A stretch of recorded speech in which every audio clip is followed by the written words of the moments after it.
हज़रत फ़ातिमा बिन्ते क़ैस रदियल्लाहु अन्हा बयान करती हैं कि एक दिन नबी अकरम सल्लल्लाहु अलैहि वसल्लम ने लोगों को नमाज के बाद जमा किया और फरमाया, तुम्हें मालूम है मैंने तुम्हें क्यों जमा किया है? लोगों ने कहा, अल्लाह और उसका रसूल बेहतर जानते हैं। आप सल्लल्लाहु अलैहि वसल्लम ने फरमाया, मैंने तुम्हें इसलिए जमा किया है कि तमीम दारी जो पहले ईसाई थे और फिर इस्लाम कबूल कर लिया, वो मुझे एक ऐसी बात बताने आए हैं जो मैं तुम्हें सुनाना चाहता हूँ। वो बात उससे मुताबिकत रखती है जो मैंने तुम्हें दज्जाल के बारे में बताया था। हज़रत तमीम दारी ने कहा, मैं और कबीला लखम और जुदाम के 30 आदमी एक बहरी जहाज में सवार हुए।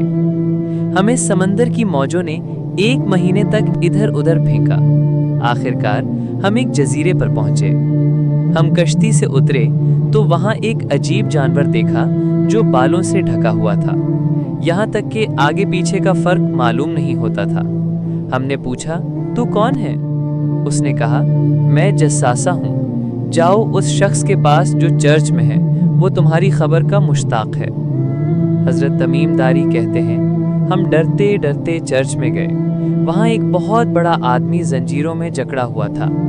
उसके हाथ गर्दन से बंधे थे और टखनों से घुटनों तक लोहे की बेड़ियां लगी हुई थीं। हमने पूछा, तू कौन है? उसने कहा, मेरा तुमसे जानना ज्यादा जरूरी है। तुम लोग कौन हो? हमने कहा, हम अरब के लोग हैं। जहाज पर थे, हवा ने हमें 1 महीने तक समंदर में भटकाया। फिर हम इस जजीरे पे पहुंचे। वहां एक अजीब जानवर मिला जिसने हमें तेरे पास आने को कहा। उसने कहा, हाँ, वो जस्सासा है। फिर उसने हमसे कुछ सवालात किए।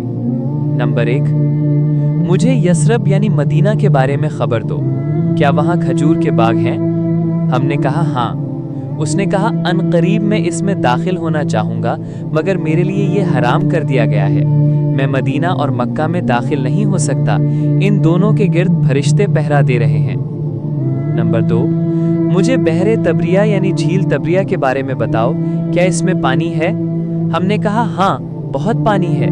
उसने कहा, अनकरीब ये पानी खत्म हो जाएगा। नंबर 3, मुझे चश्मे ज़ुगर के बारे में खबर दो।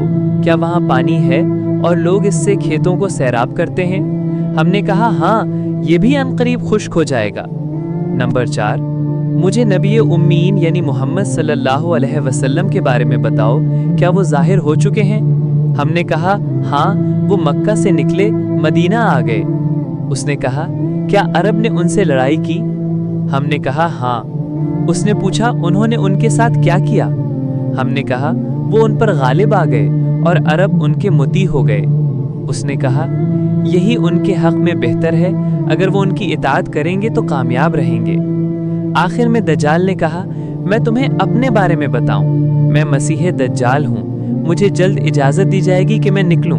मैं जमीन पर 40 दिन रहूंगा। एक दिन 1 साल के बराबर, एक दिन 1 महीने के बराबर, एक दिन 1 हफ्ते के बराबर, और बाकी दिन तुम्हारे दिनों जैसे होंगे। मैं पूरी जमीन पर फिरूंगा सिवाय मक्का और मदीना के कि ये दोनों मुझ पर हराम हैं। फिर रसूल अल्लाह सल्लल्लाहु अलैहि वसल्लम ने फरमाया, लोगों, तुमने ये सुना? ये वही है जो मैं तुम्हें हमेशा से बता रहा था। सही मुस्लिम, किताबुल फितन, हदीस नंबर 2942।